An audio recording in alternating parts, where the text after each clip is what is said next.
Since the first launched in New York last September, it would be fair to say that my college and I have discussed the response.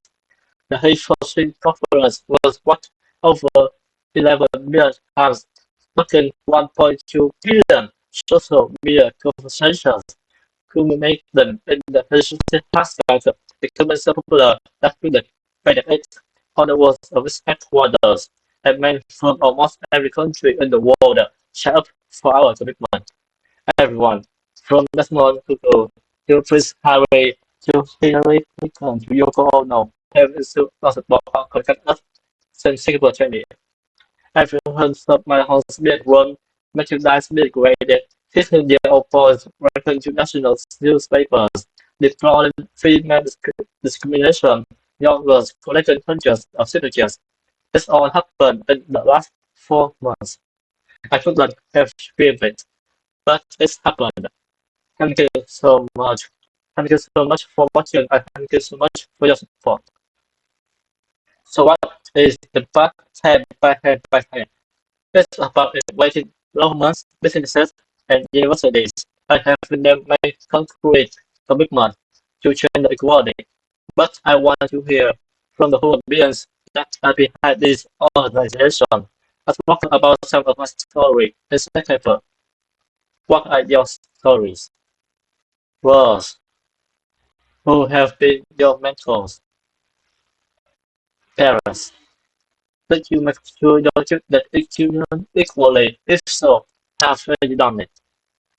Husbands, have you been spoken your female partner privately so that she can put you confused you? Your man, have you spoken up in a conversation when a woman was casually divided or dismissed? How did this affect you? How did this affect the woman you set up for? Businessman, have you mentored, supported, or encouraged women in leadership positions?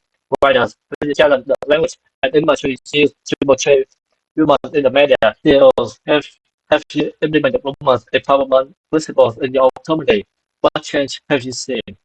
Are you someone that has persuaded men to become he for she and collected the signatures for our website?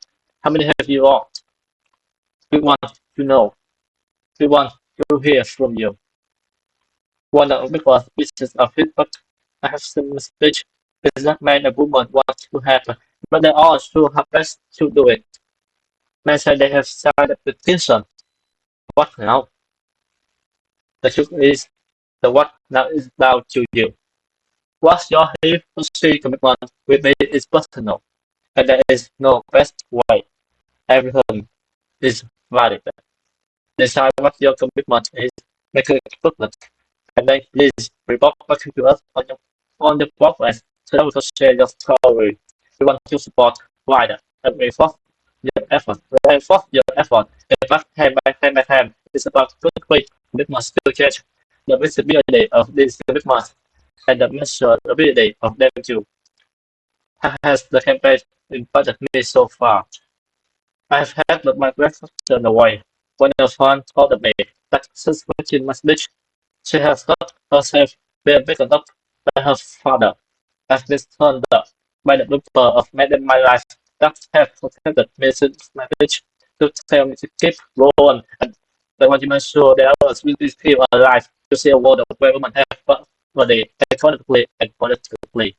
While I would love to claim that the this campaign and the results of it are a result of my incredible speech writing skills. I know that it is not. It's because the world is fertile. This is me believe that there is a better understanding than ever that women need to be equal participants in our homes, in our societies, in our governments, and in our workplaces. And they know that the world is being held back in every way because they are not. Women share that this planet 50-50 and they are underrepresented. Their professional as honestly and tough. We are very excited to launch hand by hand to bring He4C into the next phase. If you are He4C, I assume that you are because otherwise you be somebody else press for us right now. I'm here to ask you, what is the impact you can help? how, what, where, when, with whom. We want to help, we want to know, we want to hear from you. Thank you very much. Uh, Thank you, Irina, for such generous introduction on behalf of the entire Hiposhi. I also want to just go for all the support. This means a lot to us. Thank you all for being here for this important moment. These men from all over the world have decided to make the equality a priority in their life and in their universities. Thank you for making this commitment.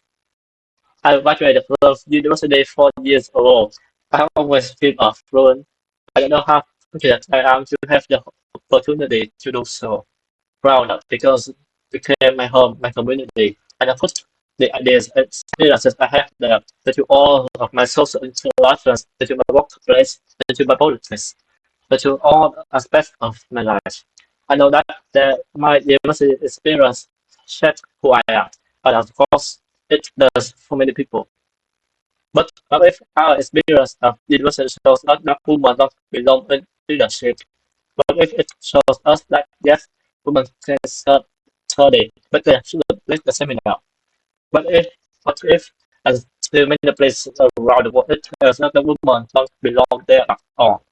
But if as is the case in far too many universities, even the message that sexual violence is actually a form of violence. But we know that if you change students' experiences, so they have different expectations of the world around them, expectations of equality. Society will change as we leave home for the first time to study at the places that we have worked so hard to work. We must not see or experience that both handles. We need to choose equal respect, leadership, and pay. The university experience must have women that they prefer is value and not just that they belong to the leadership of the university itself. So importantly right now, the experience must make it clear that the safety of women, minorities, and maybe anyone who may be vulnerable is a right and not a privilege. A right that will be respected by a community that believes that supports survivors and that recognize that when one person's safety is violated, everyone feels their own safety is violated.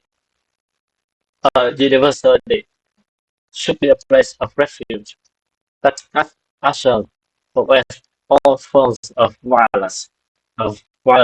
That's why we believe that students should live university believe in striving for and expecting societies of pure equality. Societies of pure equality in every sense, and that universities have the power to be a wider catalyst for that change. On the hand, advanced champions have made commitments in which they work. We know they will inspire students and other universities and schools across the world to do the better.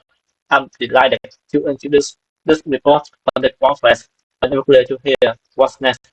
Thank you so much.